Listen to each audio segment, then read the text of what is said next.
Galaxy S24 FE যখন 1 বছর আগে রিলিজ হয়েছিল তখন এর দাম ছিল 70 থেকে 80,000 টাকা এবং যেই সময় ভাই এই ফোনটা কেউ কিনতেও চাইতো না, কেউ সাজেস্টও করেনি। বাট 1 বছর পরে এসে এটা ব্র্যান্ড নিউ বিক্রি হচ্ছে 47 থেকে 48,000 টাকায় এবং যে জায়গায় কিন্তু ভাই খেলাটা ঘুরে গেছে। মানে 50,000 টাকা বাজেটে এই মুহূর্তে যদি আপনি একটা ব্র্যান্ড নিউ ফোন কিনতে চান, আপনার অল অ্যারাউন্ড হইতে হবে, তাহলে চোখ বন্ধ করে এই ফোনটা সাজেস্ট করা যায়। সো এই মুহূর্তে যারা কিনতে চাচ্ছেন, যাদের বাজেট এরকম আছে বা S24 FE যাদের আসলে পছন্দের লিস্টে আছে, তাদের জন্য আজকের ভিডিওটা একদম জেনুইনলি হেল্পফুল হতে যাচ্ছে। কারণ এটা আমি ব্যবহার করছি, আমি পার্সোনালি কিনছি আমার বড় ভাইয়ের জন্য এবং বিস্তারিত আপনাদের সাথে শেয়ার করব। এই ফোনটা যদি এখন কিনতে চান তাহলে বেস্ট প্রাইসে ফারাজি টেকনোলজি থেকে পেয়ে যাবেন। তাদের যমুনা ফিউচার পার্কে একটা প্রিমিয়াম আউটলেট রয়েছে। যারা ঢাকার বাইরে আছেন তারা নিশ্চিন্তে কুরিয়ার করেও প্রোডাক্ট নিয়ে নিতে পারেন। যে কোনো ব্র্যান্ড নিউ ফোন অথবা পুরাতন ফোন হিউজ স্টক রয়েছে। So definitely check them out. এই ভিডিওর ডেসক্রিপশনে অথবা ফার্স্ট কমেন্টে আমি তাদের বিস্তারিত দিয়ে দিচ্ছি। প্রথমত ফোন কিনলে এরকম ছোট্ট একটা বক্স পাচ্ছেন যার মধ্যে শুধু একটা কেবল রয়েছে। সো আমার মনে হয় যে এটা নিয়ে কথা বলে সময় নষ্ট করার দরকার নাই। এই যে ডিজাইনটা রয়েছে সেটা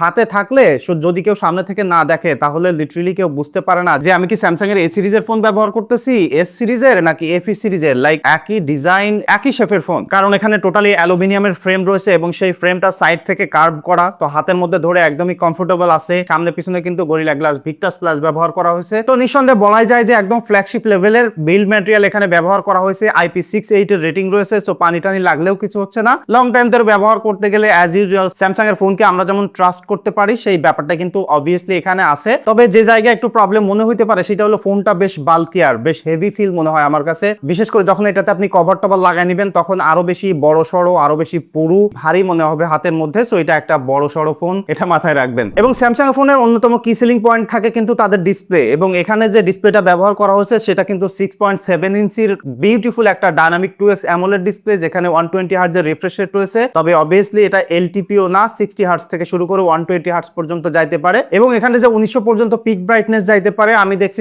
যে কোনো লাইটিং কন্ডিশনে আপনি ব্যবহার করলে লং পিরিয়ড ধরে এইটার ডিসপ্লেকে ব্রাইট রাখে, ডিম কইরা দেয় না। সো যে কোনো কন্ডিশনে ব্যবহার করতে গেলে, মুভি দেখতে গেলে, গেমিং করতে গেলে অসাধারণ এক্সপিরিয়েন্স পাবেন। HDR10+ ও সাপোর্ট করে। তো ডিসপ্লেতে একদম ঝকঝকা ফকফকা একটা ব্যাপার, এখানে কমপ্লেইন করার সুযোগ নাই। এক্সেপ্ট আপনি যদি সামনে থেকে দেখেন, ইভেন এইসব বাজেট সেগমেন্টের ফোনের সাথেও এই যে বেজেলটা রয়েছে, নিচের দিকে চিনটা রয়েছে, সেইটা কিন্তু ভাই খানিকটা বড় মনে হবে এবং স্যামসাং এই কাজটাই করে তাদের এস সিরিজের ফোনের সাথে একটা ডিফারেন্সিয়েট রাখার জন্য। সো অবভিয়াসলি স্যামসাং এর ফোন কিনতে গেলে এখানে আপনাকে এতটুকু স্যাক্রিফাইস করতে হচ্ছে। তবে এখানে যে অপটিক্যাল ফিঙ্গারপ্রিন্ট সেন্সরটা রয়েছে, ফেস লকটা রয়েছে, সেলফি ক্যামেরার সাথে খুব সিমলেসলি কাজ করে। এই ফোনে ব্যবহার করা হয়েছে Exynos 2400 প্রসেসর, তার সাথে 8GB র্যাম রয়েছে। সো যখন এই ফোনটা মার্কেটে আসছিল তখন কিন্তু one of the hots part ছিল এই ফোনটার যে Exynos প্রসেসর ব্যবহার করছে এবং 80,000 বা 70,000 টাকা এই ফোনটা কেউ কিনবে না। বাট এই সময় এসে যখন এটা অ্যারাউন্ড 50,000 টাকা বাজেটে কিনতেছেন তখন অবভিয়াসলি এইটা একটা পাওয়ারফুল ফোন হচ্ছে এবং বাজেট সেগমেন্টে এইটা এখন আপনি গেমিং করতে চাইলেও ইজিলি এটা নিতে পারেন। কারণ যখন রিলিজ হয়েছিল তখন 90 FPS পর্যন্ত সাপোর্ট দিত, এখন পাবজিতে 120 FPS পর্যন্ত সাপোর্ট আছে এবং মোস্ট অফ দা গেমিং করতে গেলে এইটাতে আপনি ক্যাপাবল জিপিইউ সিপিইউ পাচ্ছেন এবং ডেইলি লাইফে ব্যবহার করতে গেলে নর্মালি আমরা যেসব অ্যাপস গুলো ব্যবহার করি তার জন্য লিটারেলি এইটাকে মোর দ্যান ইনাফ পাওয়ারফুল একটা প্রসেসর আপনি বলতে পারেন। সো এই সময় এসে পারফরমেন্সের সেগমেন্টে 50,000 টাকা বাজেটে এইটা একদম ইজি হার্ড ব্যাটেল দিতে পারে যে কোনো ফোনের সাথে। তবে হয়তোবা বেশ কিছু ফোনের সাথে কম্পেয়ার করলে এইটার হিটিং ইস্যুসটা আপনাকে একটু ভোগান্তি দিতে পারে, বিশেষ করে যারা গেমিং করতে চাইবেন। এইটা দিয়ে আমি গেমিং করতে যেয়ে বা যখন স্ট্রেস টেস্ট দিয়েছি তখন 46 ডিগ্রি পর্যন্ত টেম্পারেচার উঠে গেছে, যদিও এখন ঠান্ডার সময়। সো গরমকালে আরো একটু বেশি হিট হবে। তো যারা আসলে মেইন প্রায়োরিটি গেমিং রাখতে চান তাদের জন্য অবশ্যই এটা একটা চিন্তার ব্যাপার। তবে পারফরমেন্সের জন্য এই প্রসেসরটা দুর্বল নয়। এখন এখানে আরেকটা কি সেলিং পয়েন্ট আছে এই ফোনটা লং টাইম ধরে ব্যবহার করতে গেলে, সেটা হলো 7 বছরের সফটওয়্যার সাপোর্ট এখানে আপনি পাবেন। অ্যান্ড্রয়েড 14 দিয়ে এটা রিলিজ হয়েছিল,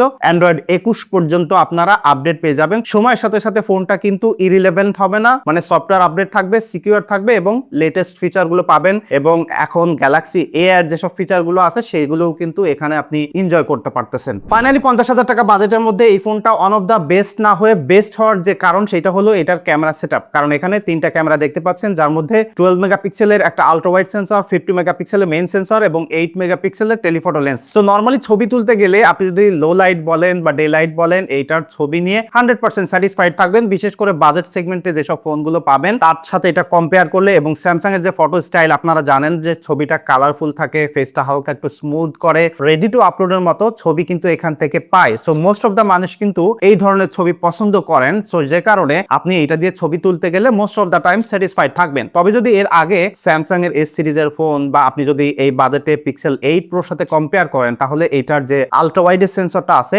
এবং টেলিফটো লেন্সটা আছে সেইটা হালকা একটু সফট ইমেজ এবং রাতের বেলায় একটু নয়েজ প্রডিউস করবে। বিশেষ করে এটার আলট্রা ওয়াইড সেন্সর এবং টেলিফটো লেন্সটা লো লাইটের জন্য একটু দুর্বলতা দেখায় এবং অবভিয়াসলি সেটা হওয়ারই কথা, কারণ এটা এফি সিরিজের ফোন। এখানে একদমই আপনি এস সিরিজের মতো ফুল পোটেনশিয়ালিটিটা পাবেন না এবং এখানে যদি আপনি পোর্ট্রেট তুলতে চান সেই জায়গায়ও কিন্তু একটা দারুণ ব্যাপার আছে। বিশেষ করে স্যামসাং এর যে ইন্টেলিজেন্ট এজ ডিটেকশন এবং ব্যাকগ্রাউন্ড বোকে সাবজেক্ট সেপারেশন এবং এখানে 1x থেকে শুরু করে 2x 3x পর্যন্ত পোর্ট্রেট তুলতে পারবেন। বিশেষ করে টেলিফটো লেন্স ব্যবহার করে 3x এ পোর্ট্রেট তুললে অসাধারণ পোর্ট্রেটের এক্সপেরিয়েন্স পাবেন, তবে সেটা একদমই প্রপার লাইট হইতে হবে। এবং 2x এ যে পোর্ট্রেটও আছে সেটাও খুব টাইট ফোকাল লেন্থ এবং ডিটেইল প্রোভাইড করে এবং অনেক কমপ্লেক্স জায়গায়ও দেখবেন যে খুব সুন্দরভাবে সাবজেক্টটাকে কাট আউট করতে পারছে। এটাই স্যামসাং এর পোর্ট্রেটের একটা ম্যাজিক। মানে আপনি পোর্ট্রেট তুললে যে কোনো কন্ডিশনে বা যত ধরনের কমপ্লেক্স ব্যাকগ্রাউন্ড থাকুক না কেন খুবই ইন্টেলিজেন্টলি এটা ব্যাকগ্রাউন্ডটাকে কাট আউট করে সাবজেক্টটাকে সেপারেট করতে পারে। সো অবভিয়াসলি এইটার পোর্ট্রেট নিয়ে আপনি স্যাটিসফাইড থাকবেন। তবে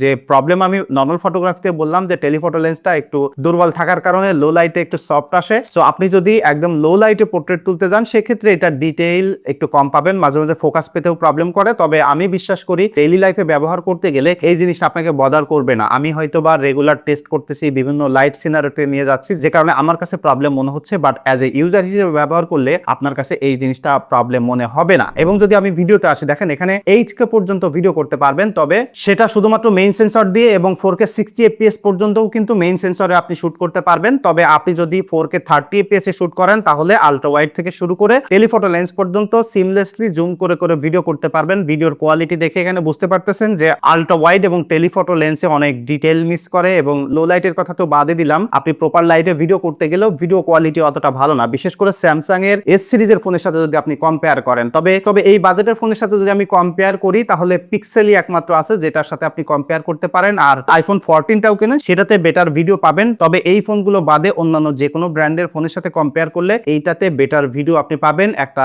সেলফি ক্যামেরা স্যাম্পল আমি দিয়ে দিচ্ছি, আপনারা দেখে নেন। সর্বোচ্চ 4K 60 fps পর্যন্ত ভিডিও করতে পারবেন এবং সিনেম্যাটিক মোডের ভিডিও কিন্তু করা সম্ভব। তবে আমি এটা ভিডিও করতে যে হালকা রোলিং শাটার দেখতে পাচ্ছি, মানে ভিডিওটা হালকা এভাবে চপি চপি ফিল হচ্ছে। আপনারা এটা নোটিস করতেছেন কিনা যায় না, তবে ভিডিও করতে যে জিনিসটা আমি খেয়াল করছি এটা কোনো সফটওয়্যার ইস্যুস হইতে পারে, আমি শিওর না। আপনারা কেউ ব্যবহার করলে সেটা অবশ্যই একটু কমেন্ট করে জানাইতে পারেন আপনাদের আসলে এরকম প্রবলেম হয় কিনা। এখন এখানে যে 10 মেগাপিক্সেলের সেলফি ক্যামেরা আছে সেটা 24 mm এর ফোকাল লেন্থ প্রোভাইড করে, সো যথেষ্ট ওয়াইড আছে, ভিডিও কলিং এর এক্সপেরিয়েন্স ভালো আছে। আর যদি নরমালি সেলফি তুলতে চান যে কোনো লাইটিং কন্ডিশনে, বিশেষ করে স্যামসাং যে অ্যাগ্রেসিভলি ডায়নামিক রেঞ্জ ক্যাপচার করে, আই হোপ যে সেলফি দেখে বুঝতে পারতেছেন। এবং যত লো লাইটে সেলফি তোলেন না কেন সামহাও আপনাকে সারপ্রাইজ করতেছে এভরি সিঙ্গেল ক্লিকে। 4K পর্যন্ত সিনেম্যাটিক ভিডিও করতে পারবেন, অর্থাৎ যারা ব্যাকগ্রাউন্ড ব্লার করে ভিডিও করতে চান, টিকটক করতে চান, রিলস বানাইতে চান, তাদের জন্য কিন্তু এটা গ্রেট একটা এক্সপেরিয়েন্স দিবে। বিশেষ করে আপনি যদি ওয়াকিং সাবজেক্টেরও ব্যাকগ্রাউন্ড ব্লার করে ভিডিও করেন সেক্ষেত্রেও দেখবেন যে যথেষ্ট ভালো ব্যাকগ্রাউন্ড ডিটেক্ট করতে পারে, ব্লার করতে পারে। সো ভিডিও কোয়ালিটির ক্ষেত্রে আমি বলবো যে যারা আসলে টকিং হেড টাইপের ভিডিও বানান বা প্রপার লাইটে ভিডিও করেন, হোক সেটা সিনেম্যাটিক বা নর্মাল ভিডিও, এটা আপনাকে স্যাটিসফাই করবে। তবে যেটা বললাম যে নর্মাল ভিডিওগ্রাফির ক্ষেত্রে এটা এই বাজেটে বেস্ট নয়। এবং ফাইনালি আসি ব্যাটারিতে, দেখেন এইটাতে 4700 মিলিঅ্যাম্পিয়ার একটা ব্যাটারি ব্যবহার করা হয়েছে। তবে এই বাজেটে বা আপনি যদি এই ফোনের সাইজ ধরেন, ফোনের যে ওয়েট আছে সেই সব মিলিয়ে কোনোভাবে এই মাত্র 4700 মিলিঅ্যাম্পিয়ারের ব্যাটারিটা আসলে জাস্টিফাইড না। 6 থেকে 7 ঘন্টা মতো স্ক্রিন অন টাইম আপনারা পেয়ে যাবেন। লং টাইম ধরে ব্যবহার করতে গেলে এক্সিনস হওয়ার কারণে হয়তোবা সময়ের সাথে একটু ডিগ্রেড হইতে পারে। তবে ব্যাটারি ব্যাকআপের জন্য নর্মাল ইউজার হিসেবে ঠিকঠাক আছে। তবে এখনকার ফোনের সাথে যদি কম্পেয়ার করেন তাহলে বাজেট সেগমেন্টে এই ফোনটা হয়তোবা এই জায়গায় একটু পিছিয়ে পড়তেছে, বাট যেটা বললাম যে 6-7 ঘন্টাও কিন্তু কম নয়। সো আমি চোখ বন্ধ করে ফাইনালি বলতে পারি 2025 সালের এই সময় এসে, ইভেন 26 সালের শুরুতেও আপনি যদি একটা ব্র্যান্ড নিউ ফোন কিনতে চান অ্যারাউন্ড 45-50 হাজার টাকা বাজেটে, তাহলে আমি বলতে পারি যে this is the high time to buy Galaxy S24 FE। এবং 25 FE এর দিকে এখন তাকায় না, অনেক দাম। এখন আপনারা যদি কেউ এই ফোনটা ব্যবহার করেন, অবভিয়াসলি আপনাদের এক্সপেরিয়েন্স একটু কমেন্ট করে জানাবেন, তাহলে অন্যরা যারা আসলে কেনার জন্য ভিডিও দেখতেছে তাদের কিন্তু ডিসিশন নিতে সহজ হবে। কোনো ইস্যুস থাকলে সেটা অবভিয়াসলি মেনশন করে জানাতে পারেন। কেউ গ্রিন লাইনের মালিক হয়েছেন কিনা সেটাও কিন্তু কমেন্ট করে জানাতে পারেন, কারণ বর্তমান সময়ে স্যামসাং কিন্তু যথেষ্ট ফেমাস এই জায়গায়। দেখা হচ্ছে পরবর্তী ভিডিওতে। ধন্যবাদ সবাইকে।